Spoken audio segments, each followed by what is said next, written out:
You can have an operational failure. So KFC ran out of chicken. That's the definitive operational. They had one job and they didn't do it. Product recalls, flight delays, cancellations. You exist to provide a service or a product and you don't do it, or there's a deficiency in the way that you do it. And then you've got cultural failures, and they're a lot more tricky. You have to untangle them.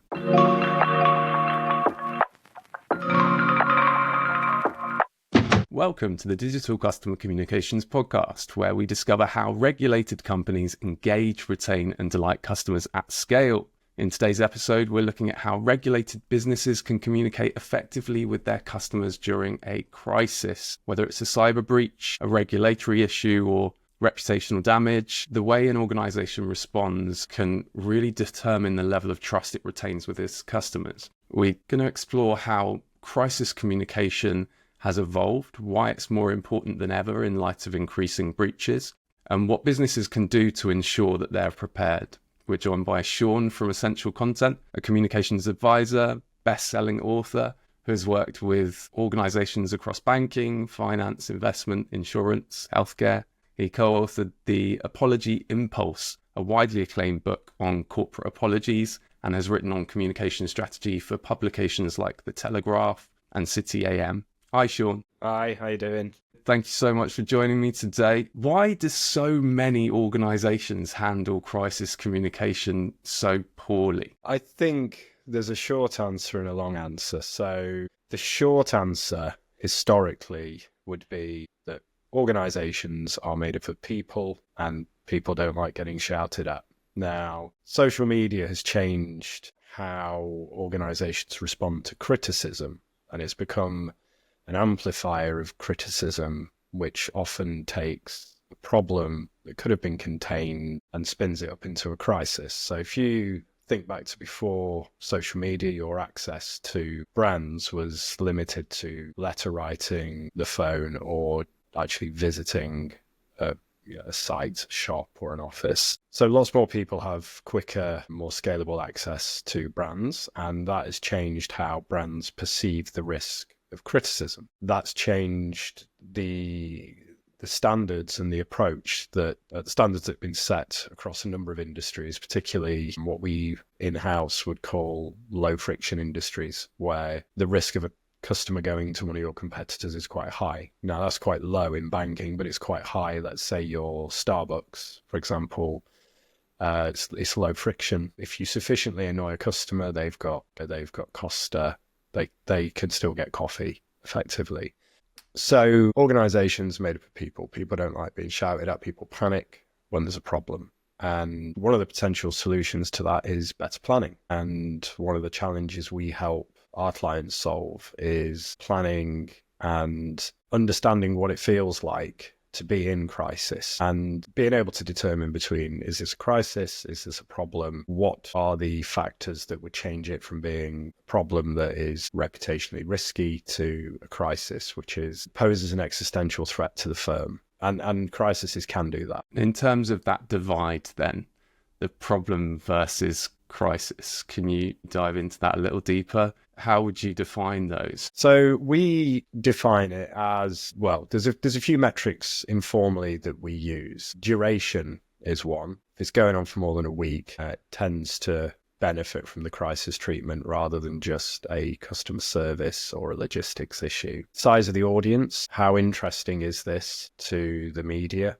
Will it make a good story if it gets out? That's depending on the industry and the organization, sometimes things are just funny. We represented it was a financial services company many years ago. I won't name them and I won't name the CEO, but in his previous life, he had operated a chain of strip clubs and then he'd gone into lending, should we say. That's the usual route. And yeah.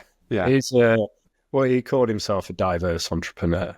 There's no law against operating strip clubs, but there is a law against taking delivery of a very large amount of chocolate and then not paying your bill. He'd done this. He hadn't disclosed it when we started representing his business.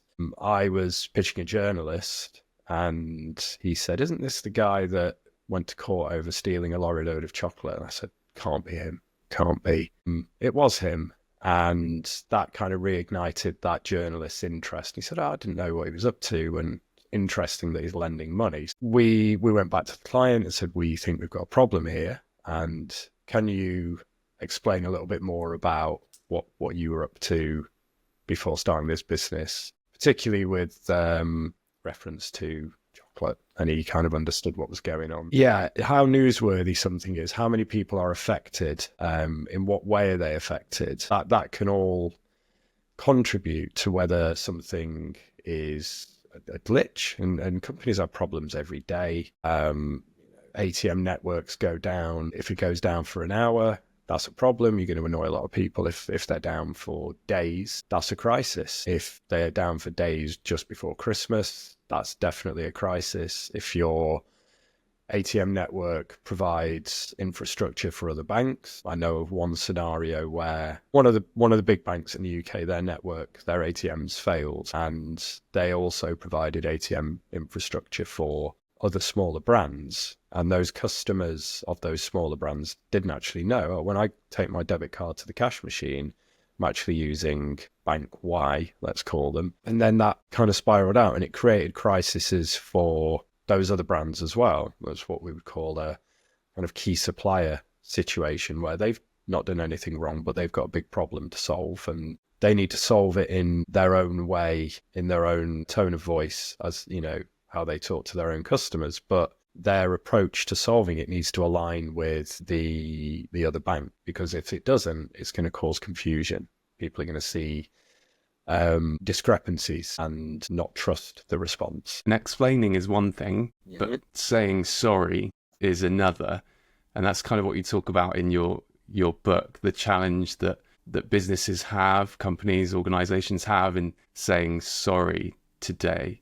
As opposed to admitting regret, perhaps, or explaining away the problem. So why is that more difficult? Is that because of the saying sorry can scale out the issue in terms of newsworthiness? There's a few reasons. I think the primary reason that brands and organizations don't say sorry when they should is the fear of litigation, the unfounded fear of litigation. There's actually been research into this, that your chances of getting sued don't go up by a meaningful amount if you say sorry, even in medical scenarios. So there's been a kind of habit in the comms sector for decades where you only really say sorry as a last resort, where you've run out of other evasive tactics. And there is the flip side of that problem, where we find a lot of brands are too willing to say sorry because they think it's a magic bullet to make criticism go away, which it isn't. So saying sorry can create a second bite of the cherry for the media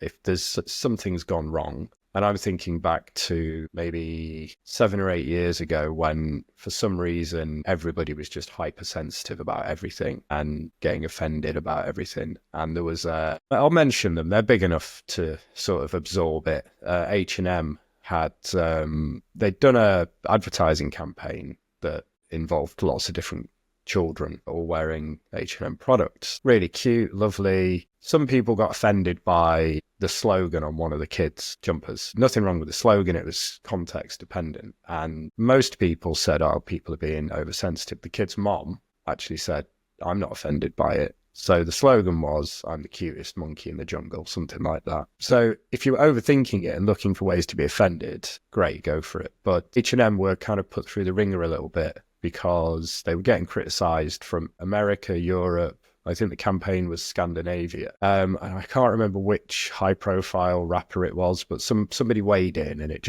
got very, very out of hand, and they said, we're really sorry. Now, a few months after that, somebody went into an H&M shop in the UK, picked up a pair of socks, turned them upside down, and convinced themselves that the pattern, it was Lego branding, so H&M had done a partnership with Lego. They'd convinced themselves that it was a script from the Quran, and they went on social media, they bought the socks, took them out of the shop, made a video. This person was roundly ridiculed by academics, from all areas, saying, doesn't look like anything I've seen in the Quran. But because I think of the crisis fatigue that must have been seeping into every pore of H&M's comms team at that time. They just said sorry straight away and they recalled the socks. And I think that's a really good case study for not knowing your own values and not standing by your values. Now, lots of brands, especially consumer brands, they say, oh, we live by these values. You can tell whether they do really when a crisis hits, because you don't need to do what they did. Marks and Spencer, they used to get criticised for lots of different things. There was an advert they had where there was a guy reading a newspaper and a woman, I think she was making a pot of tea, and certain people said, hey, that's sexist. Why are they in these gender roles? And Marks and Spencer's basically said, go away. We're not interested in discussing this. And, you had tabloid media sort of approaching them saying, have you got anything to say about this? They said, no, it's a great advert. That kind of kills it dead. So not saying sorry is a strategic weapon that all brands should have, but they should know within themselves, their values, their operational obligations. They should know very, very clearly whether they've failed or they've not failed and to what degree they've failed. So in terms of whether you say sorry or not, the first thing you should look to is your principles as an organization and your values. Yeah, and what your customers can reasonably expect of you as well. So this really, what we realized, myself from Professor Cooper, when we were writing the book, was there's only really two ways you can fail broadly. You can have an operational failure. So KFC ran out of chicken. That's the definitive operational. They had one job and they didn't do it. Product recalls, flight delays, cancellations, things where you exist to provide a service or a product and you don't do it, or there's a deficiency in the way that you do it. So that's an operational failure. And then you've got cultural failures, and they're a lot more tricky. You have to untangle them. And you can quite easily apologize for an operational failure. You expect us to provide fried chicken. We didn't do it. We understand that we failed. We're sorry. Here's a voucher. With cultural stuff, and that could be anything from your conduct of your executives. A bad one is always, historic social media. Somebody says something daft when they're 21, they end up being on the board of some charity, resurfaces. That's the word journalists will always use. It didn't resurface by itself. Somebody's gone and found it. That's a cultural problem. Now, you need to look at that honestly as an organization and say, well, what are our values? Does this contravene our values, and to what extent do our values permit us to forgive somebody for something stupid they did 10 years ago? Do we really need to say, we're going to retrain this person, or are we just going to look at it for what it is? So we really strongly advise our clients to, when they're dealing with situations where it's not cut and dried, we failed operationally, it's how much detail do you want to go into, and what percentage of your audience are you willing to alienate by just giving a very blunt explanation? It was actually a client of ours that inspired the book, because I was on a call with him. He had a problem with, it was a logistics firm, and they'd had what I would describe as an operational failure. The founder of this business, the managing director, didn't see it like that. He said, it wasn't our fault. We advised this client to let us do the paperwork of shipping tools for an oil rig. He said he would do it himself. He did it wrong. Tools got held up in customs. This guy's over in, I think it might have been Australia. He's on a day rate and he's not got his specialized tools, so he can't work. So he's having kittens. So I said to our client, okay, so first things first, we need to say we're sorry. And he said, nope, not saying that. This wasn't our fault. And that made me radically rethink my approach to crisis communications, because the reflex or the impulse is somebody's not happy, so I need to say sorry. And organizations with integrity that are sure-footed and actually understand their own values don't default to that position. They look at it objectively. They say, where does this sit within our organizational structure? Who's responsible? Is it a tech failure? So apologizing when it's clear that you've done something wrong is good. It's a good first step, but it's only good if you then follow it up with meaningful action. Line can be blurred, especially with, data breaches and cyber attacks today, because it's not always your fault if there's a breach. These things happen despite the most advanced technology, despite you complying with all regulations, etc., etc. And yet, we know that hackers are getting more sophisticated by the day as well, especially with the AI. So there is a sense in which okay, it's not your fault if there's been a data breach, but is ultimately your responsibility to protect that data. It was in your custody. And there are lots more situations where you see organizations having to explain and apologize in some situations for these types of breaches or attacks. There are different ways that I've seen organizations go about it. And it's difficult because a lot of these cases aren't, this is how you remedy it. We'll be back online next week. It's your data is now out there. And there's not really anything we can do other than refer you to these tools and ask you to change your password. So do you have any advice around that for organizations, or how do you go about advising organizations when it comes to that kind of apology? Okay, so you made a really good point in that question, which is that there's a distinction between fault and responsibility. If my daughter break something in a shop, it's not my fault, but it is my responsibility. And that's kind of starting point for how to think about a lot of these situations. So customers, most reasonable people will sympathize with the victim of a crime, and an organization that's been hacked is a victim of a crime. 99% of the time you've got sympathy. The 1% of time where you don't have sympathy is when that victim has your data, your financial data. So we tell our clients two things, our two strongest recommendations. First one, assume it's going to happen and work backwards from that assumption. There's no point having a plan for if this doesn't happen. So let's all pretend you're going to get hacked. And then the second one is be like persistently vigilant and refresh yourselves, your processes, and rehearse. It's all very well saying this is what we would do in this scenario. It's a lot more difficult when you're in it. The emotional content of dealing with a crisis where you might have media trying to contact you, you'll have customers trying to contact you. It's hard to think straight. So you need a plan, and that plan should have been rehearsed. It should be very, very simple, easy to share and explain, and easy to rehearse. And by rehearse, I mean we will come up with a fictional scenario, and then we'll, ask you to tell us how you're going to handle it. The apology really is, in those kind of scenarios, we advise to kind of hold on to it until we know the full picture. There was a study, I think probably about 20 years ago. Do you remember a reality TV program called Airline? Shoving cameras down the faces of people that had just missed their flight. Yeah.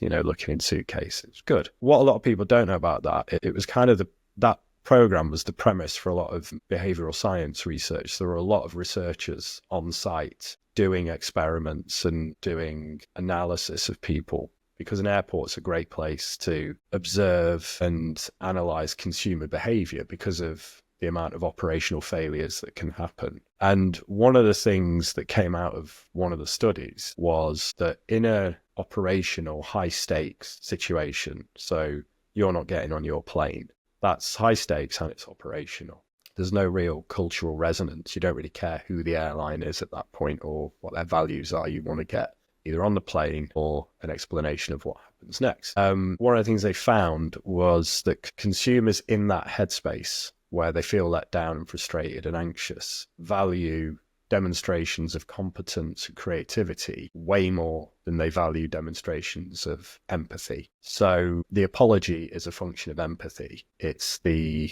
tying a ribbon around, we've fixed it and we're really sorry, or we're really sorry, we're going to fix it.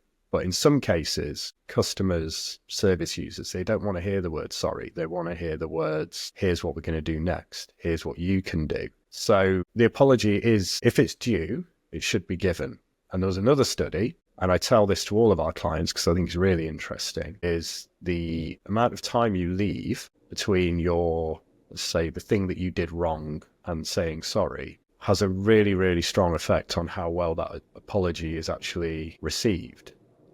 Immediate apologies seem impulsive and insincere. There was a Korean technology company that was somehow implicated in facilitating internment camps during a war. And I think it was the last survivor of one of those camps who was getting really old. And there was a campaign say, hey, let's make it right. Let's go and actually apologize. And apologies vary massively by culture. You go to Japan, you can actually hire somebody to deliver an apology on your behalf because it's perceived as more of an effort. And I think it was kind of like most of this person's lifetime.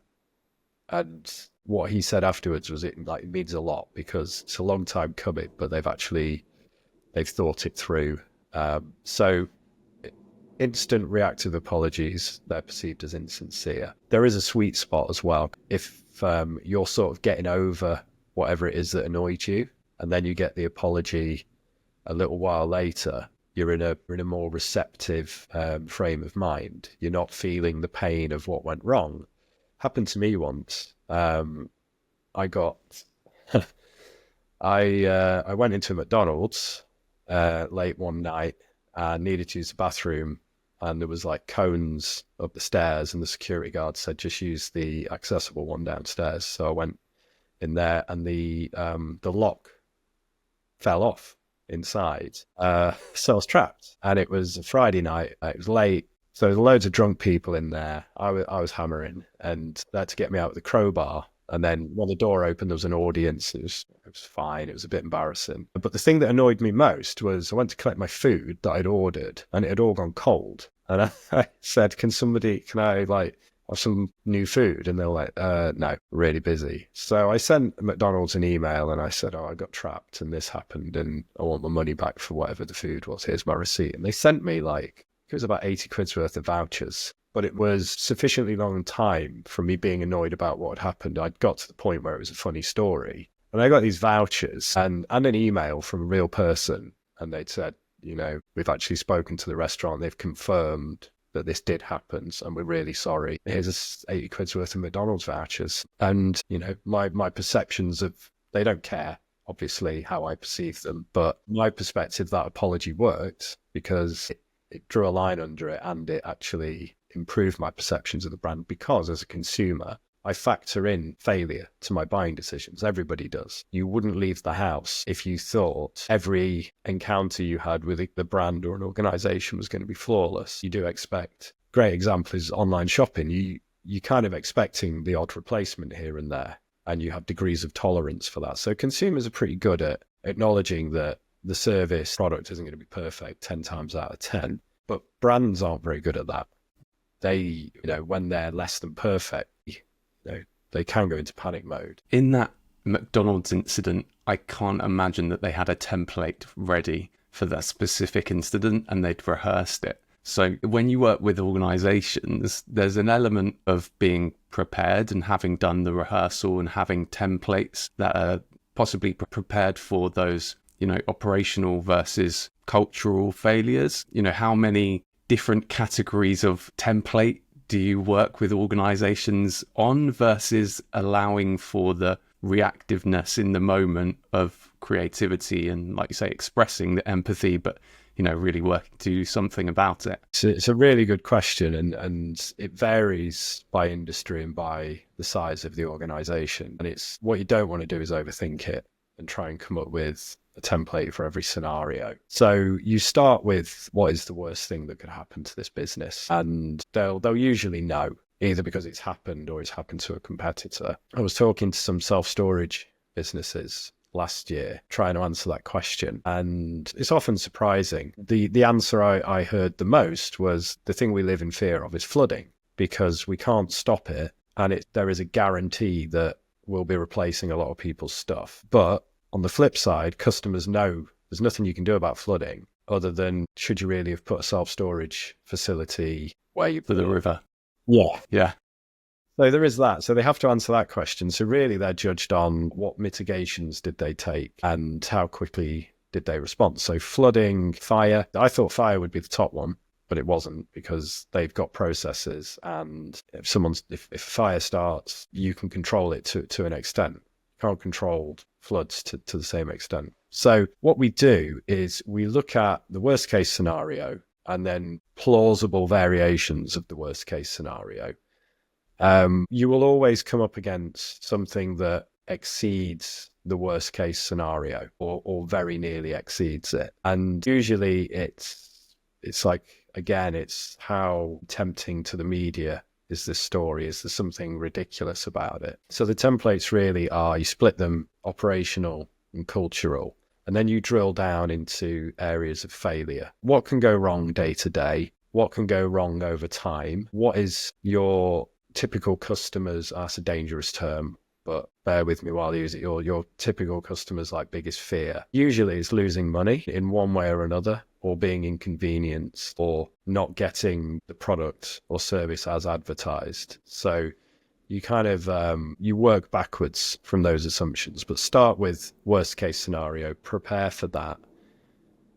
Leave a bit of slack in the template for details. One detail I can talk about was a company we used to represent, one of our favorite ever clients, again, in the logistics sector.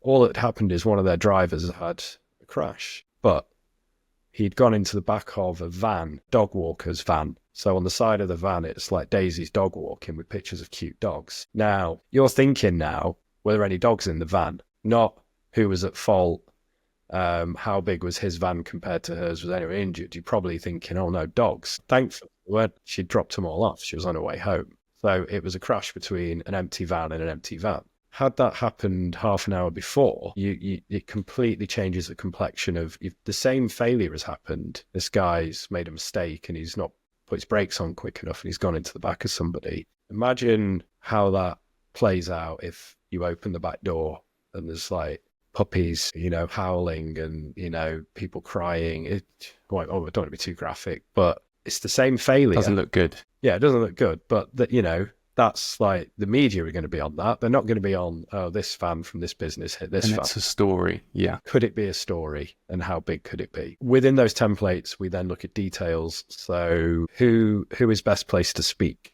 Now, do you remember when Mark Zuckerberg was called up to those congressional hearings? Yeah. And he actually did something really good, which was the answer he gave was, I'm not the best qualified person within Facebook to answer that as a technical question. And we took a bit of inspiration from that, because the prevailing assumption is always get the CEO or the MD out. Doing that's risky. If it's an issue that can be contained and you've put your managing director on TV, people will think, why did they do that straight away? What were they worried about? So if you can get a subject matter expert who is confident and capable of speaking to the media, or even speaking to customers, making a video, doing a Q&A, something like that, get the subject matter experts out first. People care more about details than they do about seniority. If everything's going completely wrong, then by all means, get the top man or woman in the business to come and front up, but make sure they've been to the rehearsals. That's one of the challenges as well, is with smaller businesses, you're talking to the comms team and you're trying to support them. The managing director doesn't necessarily come to all those rehearsals because he thinks, the comms team and the crisis communications agency are managing it together. When we then go and make the request, you might need to speak to somebody, local radio, they're ill-equipped. So a big predictor of success is buy-in from people within the businesses, how willing they are to do the reps and actually practice and get good at explaining what's happened, what we're doing about it as an organization, and what you, the customer, need to do. Even if what the customer needs to do is sit tight for now, they need to know that. Because uncertainty is like a guarantee of prolonging the noise. If people don't actually know what they need to do, if you can just tell them, we're doing this, you don't need to do anything until, and we'll be in touch, then in theory, that groundwork's going to work. Another tip as well with like templated responses, obviously you need to leave certain things blank.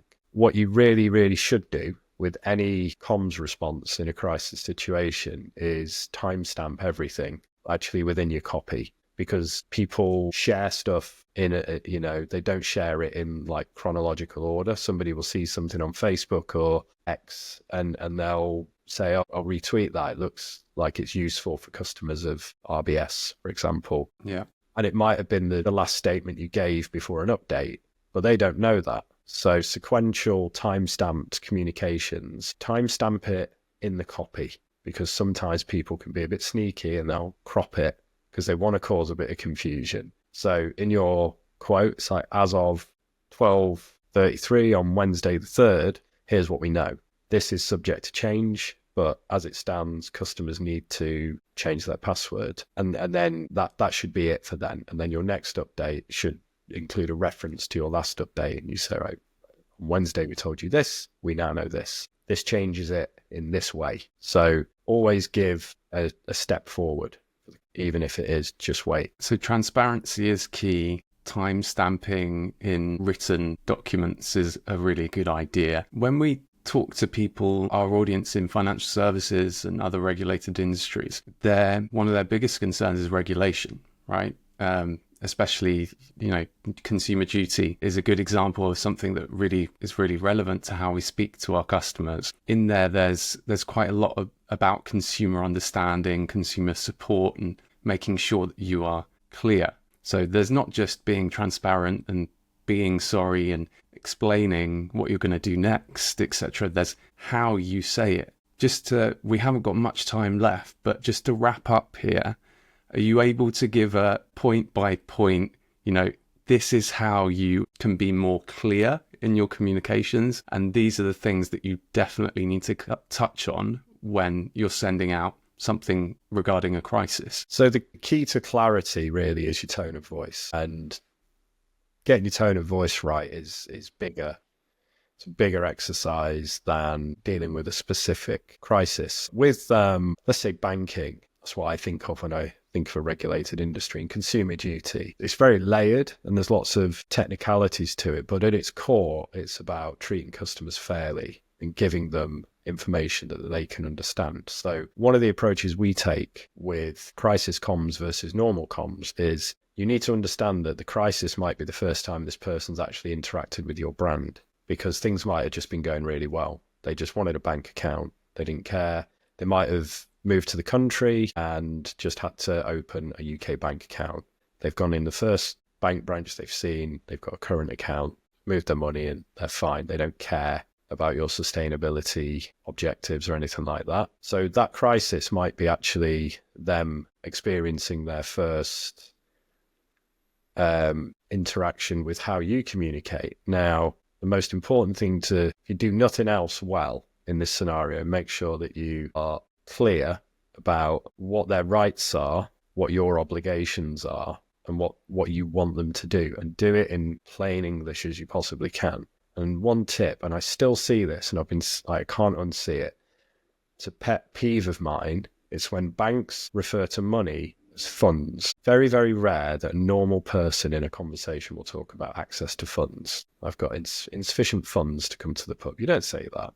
Most people talk about money. So a good way of detecting if you're being a bit jargony is ask if you can, or just put yourself in this person's shoes. Think of somebody that speaks English as a second or third language, where they may be able to get 90% of the meaning, but it is the use of funds or remittance, or what's the other one that banks love? Beneficiary, like those kind of words that are banky words that just, if you work in a bank long enough, they feel like normal words. Money, recipient, send, that's what you do with money nowadays. If somebody whose first language isn't English is reading it and they pause or it slows them down, then rethink it.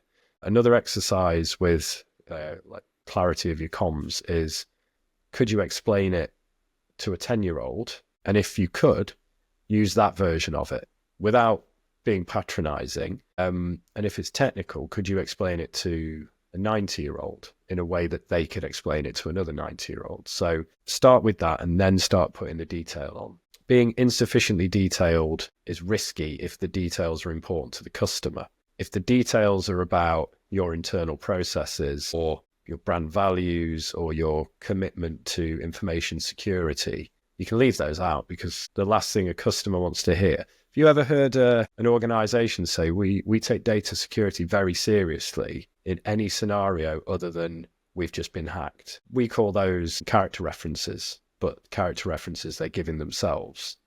You don't need those. Like, the customer doesn't care about how much you care about data security because you've just been hacked. So you don't need to say it. If it's a statement or a press release, it's going to end up being a lot smaller than you thought it would be. If we're looking at it, it's going to be plain English to the point of not crude, but direct. So short sentences, actionable. What can your customer do with this information, if anything? And again, it's okay to say you don't need to do anything.